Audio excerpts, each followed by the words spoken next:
dito, NEP, National Expenditures Program. Pag isinumiti sa Kongreso, nagiging House Appropriation Bill. Pag-uusapan ng Kongreso, vote ng Kongreso o House of Representatives at ng Senado. Kapag ka nagkaroon ng pag-uusap sa chamber, magkakaroon po ng bicameral conference at yung resulta isusumiti sa Pangulo. Dalawa ang pwedeng gawin, ibito o labdaan. Hindi lamang po sa DPWH ang corruption, at gusto kong ilinaw kahit sa mga PNP officers at mga kababayan ang ganito. Saan galing ang pondo? 43.7 billion pesos ang Ghost Flood Control Project sa lalawigan ng Bulacan. Halos 44 na bilyong piso. Sa pagdinig sa Senado, natunghayan natin ang ibinigay kay Assistant District Engineer Bryce Hernandez, tumataginting mahigit 400 million pesos.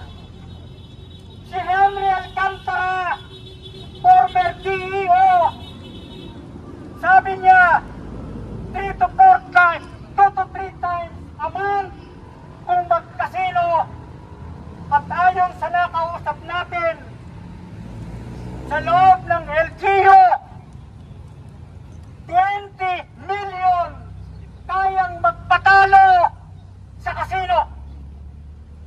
Mga kababayan, mahalagang makita natin ano epekto ng katiwalian sa mga magsasaka. Ang sabi ng Philippine Statistics Authority, dahil sa Ghost Flood Control Project at Ghost Farm to Market Road, 15% ng production ng palay ay apektado. Ibig sabihin, kung 20 million metric tons ng produksyon ng palay sa isang taon, kwentahin nyo ilan ang 15%. Halos sa aking pagkwenta, 3 million metric tons of palay ang nawawala. Apektado kahit ang mga pulis pag walang makain. Ang kasalanan sa pagtaksin sa mga mamayan, sa katiwalian ng DPWH, lahat yan nakipagsaklatan, Kongreso, Senado, pero ang kailangan upang ng korupsyon, ito si Presidente Marcos Jr. Nandiyan po ang utang ng katiwalian.